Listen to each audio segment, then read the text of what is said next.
corner, Prime Minister Modi minced no words on how he views the opposition, the status of minorities, and India being a democracy. Hailing India as the mother of democracy, the Prime Minister remarked that the system is in our genes and all minority religions are thriving in India. Now, while dismissing allegations of discrimination against minorities, Prime Minister suggested that these claims of discrimination do not resonate with the reality experienced by minorities themselves. Now, on the upcoming Lok Sabha polls, Modi said his government has an excellent track record of fulfilling promises.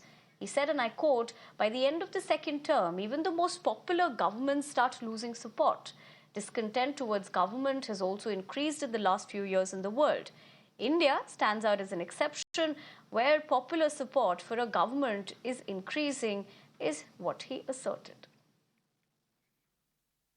All right, essentially, of course, many things that have been stated in this particular interview. And remember, right ahead of the polls, this was the interview that he did give to a leading US media outlet. He's remarked a lot in terms of how he, of course, looks at the elections, but also how India essentially views many things inside the country as well as outside. Minorities, of course, is one aspect of it.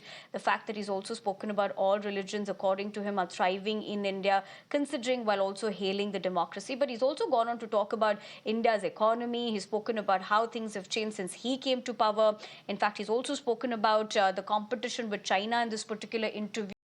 He's spoken about the border dispute with China. He also remarked on Pakistan and said that, India has always advocated for advancing peace, security, and prosperity in the region in an atmosphere free from terror and violence. He also spoke about the criticism by and large about Article 370. In fact, in that particular interview, he went on to point out in terms of criticism that has come over the revocation of the special status to Jammu and Kashmir. It's important to note here because this was done during, of course, in the year of 2019, and after that there have been questions on that. He's also spoken about his leadership style, saying that he believes the quality of leadership that really makes somebody stand out is listening. And he thinks, in his leadership abilities, that is something that really stands out for him. But essentially, of course, given the kind of situation right ahead of the polls where there has been constant criticism about, let us say, minority communities, Prime Minister Modi has made his viewpoint very clear. But for the moment, let's leave it at that because we're shifting our focus to tell you about how